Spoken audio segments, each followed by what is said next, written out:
Welcome to part 3 of this video series on Savage Worlds and Fantasy Grounds. Today we will cover the basics of Savage Worlds. Before we begin, a note that applies for all subsequent videos. There are many edges that will change the mechanics of the game in some minor ways. All explanations here are done under the assumption that you have no edges that change how that mechanic works. Edges do a good job at explaining how they change a mechanic, so make sure to read them. And with that, back to Mason Longbeard. We created Mason Longbeard last time. Mason is a player character and thus a wildcard. There are two different types of creatures. That is wildcards. As you can see here, it's marked by this black symbol of a world with a knife in it, but depending on setting, the symbol might change. Or if it's grayed out, you are an extra. What is the difference? As a wildcard, you have 3 wounds, so you're generally more sturdy. An extra only gets 1 wound. In addition, whenever you do a trait roll, so a roll on skills or attributes, you will add a d6. So let's do that right now. Let's roll for athletics. And as you can see, we're rolling the d4 and the d6. And we're rolling both of them, and then we don't add them on top of each other. No, we take the higher of the two. If I were to do the same thing on this extra, let's take persuasion because that's also d4, I will only roll the d4 and nothing else. The final difference is that wildcards get pennies. A penny can be used for various things.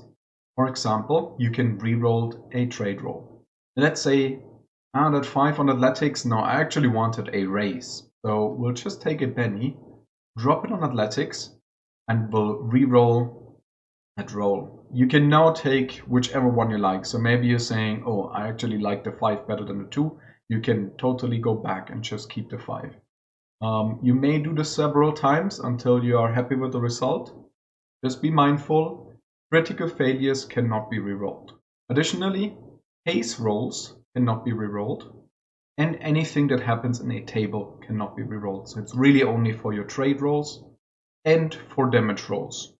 You can also use pennies to recover from shaken and to soak damage, which will be covered in the next video on combat. In addition, you may draw a new action card, which is your initiative order in combat, or regain 5 power points. And the last thing that you can do is you can ask for a clue from your DM. If you're ever completely stuck, you might say, I'm willing to spend a penny so the DM tells me how to progress here. The DM also has pennies. Now currently the only player character is Mason Longbeard, and that means I only get 1 penny. I get 1 penny per player character. You may ask, okay, so we have these pennies, how do we get more of them? Is there a way? Yes, there are 2 ways to gain more pennies. One is by drawing a joker on the initiative order. Another one is by particularly well done roleplay. So remember those hindrances that I was talking about during character creation? This is where they come into play. So if you do a particularly cool thing with your quirk, make those hand gestures, and it makes everybody at the table laugh, then the DM is likely to give you a penny. So really think about, how can I roleplay it up and be a fun character so everybody at the table has a good time? And that is what should give you plenty of pennies so you can re-roll a lot. And when we are rolling, there is actually a mechanic in Savage Worlds that allows us to go beyond our die. So if we are ever rolling the maximum, and I will try to risk that now with common knowledge, I did not manage to get the maximum. I will try one more time. Yes, so now here I rolled a 6, and since the 6 is the highest I can get on that die, it explodes. I get to roll again and I add that on top. So now I managed to roll a 7 on a d6.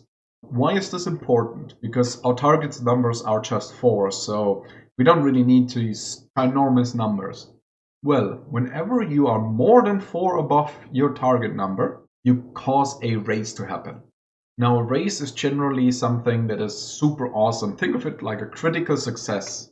In almost every case, your DM will reward you for that. An example would be if you roll for notice to check what is in a room, the DM might give you an additional hint like, and you feel an air draft coming from one of the walls. Something you would not get if you were just having a normal success.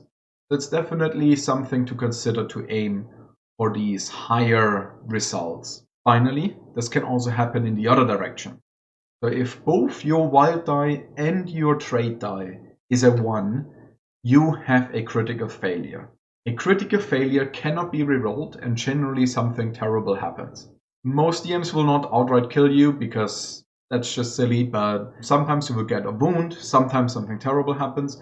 If it is something like I want to figure out whether somebody is lying to me, you might get the wrong result. A note on role-playing this, I highly recommend that you role-play it as if you would not know that you just had a critical failure and just think of it you had a raise. You know that you had a critical failure, but your character doesn't know that you had a critical failure. You don't have to be completely unreasonable unless your hindrances point to that. But if the entire group says, no, you're completely wrong here, here is what is actually true, then most characters will say, okay, fine. I guess if you're all telling me that I'm wrong here, maybe I'm wrong. Now, my character, with the arrogant edge, would never admit to being wrong. He would also always be 100% sure that whatever he's saying is right. And everybody who doesn't believe him is just stupid or just doesn't know what they're doing. One final thing I want to do in just these very basic instructions on how to play Savage Worlds is an opposed roll. Opposed rolls are used whenever you're doing something where another character can defend against. An easy example that I'm going to pick here is we are doing some arm wrestling with this poor goblin here. So the way it works is I roll for strength and I need to at least have a 4 to even have a basic success. So I'm the one initiating the arm wrestling. So I'm the attacker, and as the attacker I need to reach at least a 4 or at least the target number, depending if there are any penalties or other modifiers involved, so that I have at least a basic success. And then whoever is defending gets to roll as well. Now the defender needs to either match or surpass the attacker to have no ill effects. So right now, nothing bad would happen.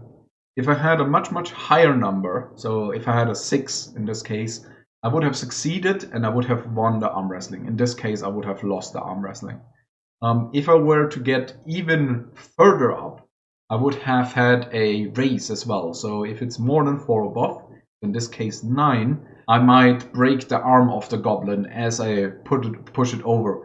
Or I do it so fast that everybody is laughing at the goblin now for being so weak. This is really down a little bit to role-playing and trying to figure out what would happen, and usually this is more on the DM than you on the player, what happens at a race.